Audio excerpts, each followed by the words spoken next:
Hello guys, welcome to the new video. So today we're going to learn how to calculate the simple interest and also the compound interest in the Python. So let's get into it. So first we need to take a variable. So I'll take it as a and give the command float. Here we're not using integer because I'm using float because we need to get decimal values. Because very commonly you get the answers of simple interest and compound interest in decimals. So we'll take float.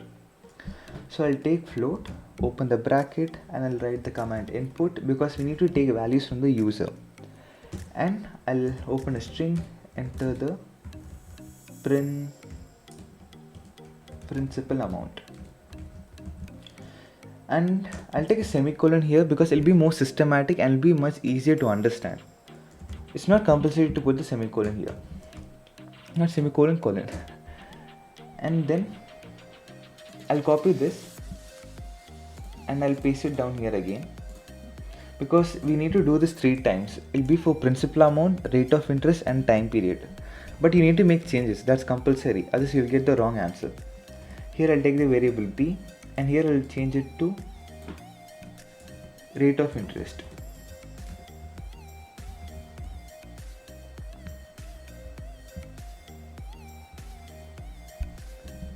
And put the semicolon and yeah. Now I need to take the third variable which will be c, put float, input, open the bracket, enter the time period. You can do the same copy paste method, but it'll be better if you write it and learn because it'll be a practice and you'll understand how to do it. Same as before. Now we to calculate the simple interest and the compound interest, you know to need the formula, the mathematical formula, which will be shown on the screen. So first we'll calculate the simple interest formula, which will be SI is equal to, open the bracket, A into B into C, close the bracket, slash 100, which means divided by 100. Here I put A into B into C within brackets because that needs to be done first, then last it needs to be divided by 100. Next I'll take CI, which will be compound interest, and we'll take the variable A, multiply it, open 2 brackets, plus I need to take 1, plus open bracket again, B divided by 100,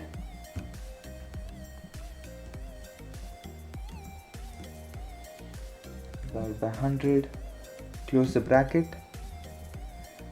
Then again here you need to put 2 asterisk symbols because it's square to the time period. So C, again close the bracket, again close the bracket, minus the principal amount. So here you need to be careful, you need to double check the compound interest formula because it's a bit complex. There is many brackets because each things are within the bracket, so they need to be done first. If you don't put the bracket, you'll get the wrong answer. Now since I've written the formula, I just need to get the answer. So I'll use the command print, open the string, simple interest, semicolon, close the string, comma, SI, and close the bracket. Then I need to print the compound interest. It'll be same as simple interest as we have done before. Compound interest, semicolon, close the string and CI and close the bracket. So that's the whole program. Now we'll just run it. So I'll take the principal amount as 1000. I'll take the rate of interest as 5. I'll take the time period as 2, and there you go. So sometimes if you're doing the Python program using the online compiler, you may not get the right answer. There may be some issues with the Python compiler, so you just need to run it again and the issue will be solved. So that's it for today guys, and the source code for the program will be linked in description. You can just easily do it, copy and paste it, and you can use it. Until then, goodbye.